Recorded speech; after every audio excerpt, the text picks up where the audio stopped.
Bharatiya Janata party ने तय किया है कि पूरे देश में 1975 के आपातकाल पर एक अभियान शुरू किया जाएगा। भाजपा के अनुसार इस दौरान कांग्रेस को बेनकाब किया जाएगा। भाजपा के राष्ट्रीय प्रवक्ता अनिल बलूनी ने कहा कि पार्टी के राष्ट्रीय अध्यक्ष जगत प्रकाश नड्डा द्वारा अभियान के मुख्य आयोजन को संबोधित किया जाएगा। इस अभियान को लोकतंत्र के काले दिन, डार्क डेज ऑफ डेमोक्रेसी नाम दिया गया है। भाजपा के राष्ट्रीय प्रवक्ता अनिल बलूनी ने क्या कहा? अनिल बलूनी ने कहा कि 25 जून 1975 को तत्कालीन प्रधानमंत्री इंदिरा गांधी ने देश पर आपातकाल थोप दिया था। उन्होंने कहा, भारत के मजबूत लोकतंत्र में आपातकाल एक कभी न भूला जाने वाला काला अध्याय है। आपातकाल लागू होने के अगले 21 महीनों में तत्कालीन कांग्रेस सरकार ने देश के लोकतंत्र और संविधान को बंधक बना लिया था। जनता, मीडिया और विपक्ष के नेताओं पर अनगिनत अत्याचार किए गए। इस दौरान नागरिक अधिकारों को खत्म कर दिया गया और तत्कालीन सरकार के खिलाफ उठने वाली आवाजों का दमन किया गया। आज भी 25 जून 1975 के बारे में पढ़कर मन में भय उत्पन्न हो जाता है। कांग्रेस के सत्तावाद को बेनकाब किया जाएगा। अनिल बलूनी ने कहा कि कांग्रेस के सत्तावाद को बेनकाब करने के लिए देशव्यापी अभियान चलाया जाएगा।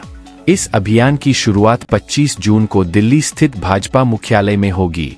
आपको बता दें कि संविधान के अनुच्छेद 352 के अनुसार अगर देश की सुरक्षा के लिए कोई गंभीर खतरा होता है तो राष्ट्रपति द्वारा आपातकाल की घोषणा की जा सकता है। पीएम मोदी ने आपातकाल को लेकर कांग्रेस पर साधा था निशाना।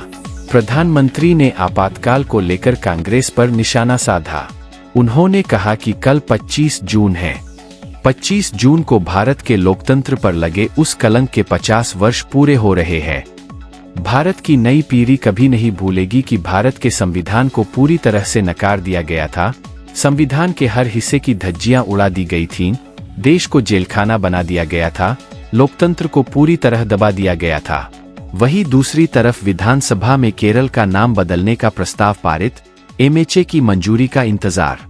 केरल विधानसभा ने सोमवार को सर्वसम्मति से एक प्रस्ताव पारित किया और केंद्र से राज्य का नाम आधिकारिक तौर पर बदलकर केरलम करने का आग्रह किया।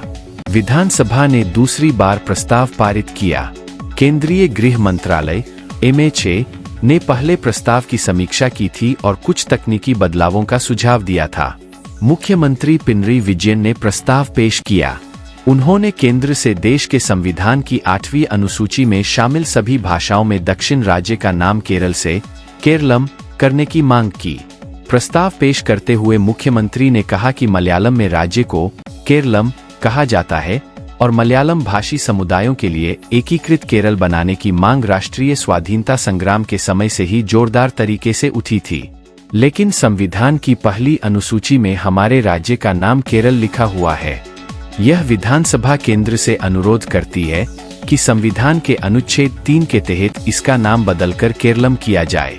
यह विधानसभा संविधान की 8वीं अनुसूची में उल्लिखित सभी भाषाओं में इसका नाम बदलकर केरलम करने का अनुरोध करती है।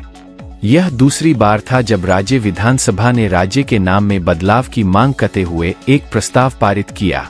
विधानसभा सचिवालय के सूत्रों के मुताबिक सदन ने पिछले साल अगस्त में भी सर्वसम्मति से ऐसा ही प्रस्ताव पारित किया था और इसे केंद्र को सौंपा था। लेकिन केंद्रीय गृह मंत्रालय ने इसमें कुछ तकनीकी बदलावों का सुझाव दिया था। मुख्यमंत्री ने यह भी कहा कि पहले के प्रस्ताव में कुछ बदलावों की जरूरत है। प्रस्ताव को सत्तारूढ़ एलडीएफ और विपक्षी कांग्रेस के नेतृत्व वाले यूडीएफ दोनों के सदस्यों ने स्वीकार किया। यूडीएफ विधायक एन शमसुद्दीन ने प्रस्ताव में कुछ बदलाव करने का सुझाव दिया, जिन्हें सरकार ने खारिज किया। इसके बाद विधानसभा अध्यक्ष एन शमसीर ने इसे सर्वसम्मति से पारित घोषित किया। इस खबर में आज इतना ही। इसी प्रकार की ताज़ा खबरें जानने के लिए हमारे चैनल को लाइक और सब्सक्राइब करना न भूलें। धन्यवाद।